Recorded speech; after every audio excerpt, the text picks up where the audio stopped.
Hello viewers, ఈరోజు మీ ముందుకి గాంధీ తాత చెట్టు మూవీ రివ్యూ తీసుకొచ్చాను. అదేంటో తెలుసుకుందాం. అంతకంటే ముందు ఛానల్ని కనుక సబ్స్క్రైబ్ చేసి ఉండకపోతే వెళ్ళి సబ్స్క్రైబ్ చేయండి. ఓకే, సినిమా విషయానికి వస్తే సినిమా ఇయర్ 2000 జరుగుతూ ఉంటుంది.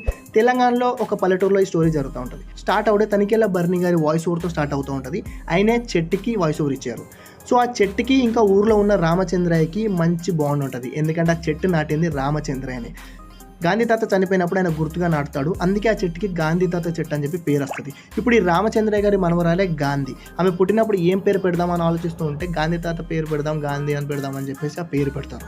సో ఓకే, స్టోరీ మొత్తం నార్మల్గా నడుస్తూ ఉంటుంది. అప్పుడే అక్కడ ఒక ప్రాబ్లం వచ్చి పడుతుంది. ఒక బిజినెస్ మ్యాన్ ఆ ఊరికి వస్తాడు. వచ్చి పొలాలు భూములు కొని అక్కడ ఫ్యాక్టరీ కడదామని చూస్తాడు. దానికి ఊర్లో ఉన్న కొంతమంది పొలాలు అమ్మడానికి రెడీ అవుతారు. రామచంద్రయ్య మాత్రం అందరినీ అమ్మకండి అని చెప్పి చెప్తాడు. ఆయన అమ్మడానికి వెనకాడతాడు. ఎందుకంటే పొలం అమ్మడం ఆయనకి ఇష్టం లేదు. మళ్ళీ పొలం అమ్మితే ఆ పొలంలో ఉన్న చెట్టు కొట్టేస్తారు. ఆ చెట్టుకి రామచంద్రకి మంచి బాండ్ ఉంటుంది.